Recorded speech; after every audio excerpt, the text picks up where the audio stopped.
ఇక హిందూ విద్యార్థితో కల్మ చదవాలని గత 2 రోజుల నుండి పాఠశాల సిబ్బంది తీవ్ర మానసికంగా ఒత్తిడి సైబరాబాద్ లో ఉద్రిక్త వాతావరణం నెలకొంది. ఇక పాత బస్తీ పరిధిలోని సైబరాబాద్ లో ఉన్న సక్సెస్ స్కూల్లో 2వ తరగతి చదువుతున్న ఓ హిందూ విద్యార్థితో కల్మా చదవాలని పాఠశాల యాజమాన్యం ఆదేశించిందని తల్లిదండ్రులు ఆరోపిస్తున్నారు. ఈ విషయం తెలుసుకున్న విద్యార్థి తల్లిదండ్రులు పాఠశాలలకు చేరుకుని యాజమాన్యాన్ని ప్రశ్నించారు. తమ పిల్లల మత విశ్వాసాలకు విరుద్ధంగా ఎలాంటి ప్రార్థనలు లేదా మతపరమైన పాఠాలు బలవంతంగా చెప్పించడం సరైంది కాదు అని వారు ఆగ్రహాన్ని వ్యక్తం చేశారు. పాఠశాలలోని సిబ్బంది తీరు పట్ల విద్యార్థి కన్నీరు పెడుతూ ఇంటికి రావడంతో తల్లిదండ్రులు గమనించి అడగగా అసలు విషయం వెలుగులోకి రావడం జరిగింది.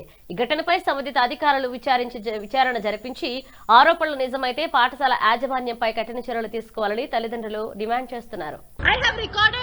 What you are telling right now, it is mandatory and it is, wait, let me talk, and it is mandatory on every children's book. Then you should also write that Bhagavad Gita is mandatory. Wait, excuse me, pehle bhi likha tha, strike off kya hai previous paper mein. I am not going to leave this name. Muttam kya kissa? It is not mandatory for it is not mandatory for us. Get every diary, each and every diary. Yes. Anything like that? No. Then actually teacher రాయడమే తప్పు. రాయొద్దు. ఎందుకు రాస్తారు? ఎందుకు రాస్తారు? By mistake ఎట్లా రాస్తారు? బుర్ర ఉండి కావాలని బై మిస్టేక్ ఎట్లా రాస్తారు? నా పేరు సుప్రియా గౌడ్. మా నెఫ్యూ అంటే మా అక్క వాళ్ళ బాబు స్కూల్ నుంచి నేను పికప్ చేసుకోవడానికి వెళ్ళినుండే అనమాట. స్కూల్కి వచ్చిండో ఇంట్లో కూర్చుండో డైరీ చూపించిండో హోంవర్క్ చేయాలని చెప్పేసి. డైరీ చూపిస్తే ఇక్కడ ఏదో రాస్తుందని చూపిస్తే చూస్తే రీడ్ 1,2 కల్మా, ఇంకా రీడ్ ఫతే అని చెప్పేసి కొన్ని ఉన్నాయన్నమాట డైరీలో.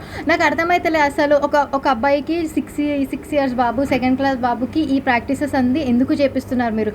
స్కూల్ అంటే క్వాలిటీ ఆఫ్ ఎడ్యుకేషన్ ఇవ్వాలి. రిలీజియస్ ఆస్పెక్ట్స్లో అసలు స్కూల్కి ఏ టైప్ ఆఫ్ ఇది కనెక్షన్ లేదు. If you are giving education just give that. మీరు ఇండైరెక్ట్గా ఇట్లా ప్రాక్టీసెస్ చేసి మేము కావాలని రాయలేదు, మేము బై మిస్టేక్ రాసినామంటే ఎంతవరకు తీసుకుంటాం? ఆల్రెడీ ఫస్ట్ ఒకసారి రాసిర్రు, రీడ్ 1,2 కల్మా అని రాసిర్రు, అది స్ట్రైక్ ఆఫ్ చేసిర్రు. ఓకే పర్లేదు, నేను చూడలేదు, నేను అది వదిలేసిన. ఇప్పుడు ఈరోజు కూడా రాసిర్రు, ఈరోజు కూడా రాసి ఫతే చదివియండి, అదేదో సబ్జెక్ట్, ఆ పేరు నాకు కూడా తెలియదు, ఆ సబ్జెక్ట్ పేరు వేసి రాసి ఫతే చదవండి అని చెప్పి రాస్తున్నారు.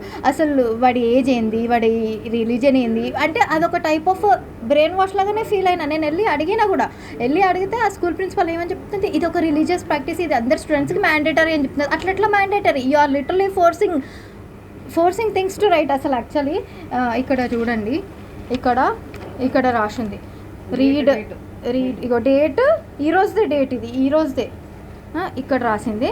మళ్ళీ నేను మొత్తం డైరీ మొత్తం చెక్ చేస్తే మళ్ళీ నాకు ఇది ఒకటి కనిపించింది. ఇది ఆల్రెడీ స్ట్రైక్ ఆఫ్ అయిపోయింది.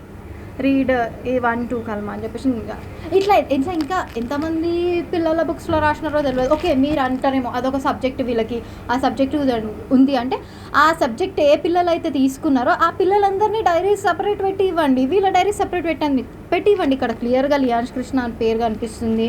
ఎట్లా రాస్తారు? మళ్ళీ వెళ్ళి అడిగితే ఫస్ట్ అడిగితేనేమో religious practice and it is necessary for all the students అన్నది. సెకండ్ టైం అది ఎవరైతే రాసిర్రో ఆమెనే వచ్చి నేను బై మిస్టేక్ రాసిన అంటారు. అంటే మీరు గడికి పేరు ఇట్లా చేంజ్ చేయడం అసలు కరెక్ట్? అది వాంటెడ్గానే రాసినట్టు నేను పర్సనల్గా ఫీల్ అవుతున్నాను. ఇది ఇంకా ఈ ఒక్క డిపార్ట్మెంట్లోనే అవుతుందా? ఇంకా సక్సెస్ స్కూల్ సైదాబాద్ ఇంకా వేరే బ్రాంచెస్ కూడా ఉన్నాయి, కాలేజెస్ కూడా ఉన్నాయి. ఇంకా వీళ్ళకి అసోసియేట్ అయ్యి మళ్ళీ ఎంతమందితో అట్లా ఎన్ని రాస్తున్నారో మనకు అసలు ఐడియానే లేదు. ఈ రోజు నేను డైరీ చూసినా కాబట్టి రియాక్ట్ అన్నాను. నేను ఒకవేళ డైరీ చేయకపోతే నేను అసలు రియాక్ట్ కూడా కాకపోతుండే. దీనిపైన డెఫినెట్గా authority concern department, educational department ఎవరైతే అథారిటీస్ ఉన్నారో హైరార్కీ ఉందో డెఫినెట్గా నేను పాయింట్ రేజ్ చేస్తాను. డెఫినెట్గా నేను స్టాండ్ తీసుకొని మాట్లాడతాను. ఎందుకంటే ఇది అన్యాక్సెప్టబుల్.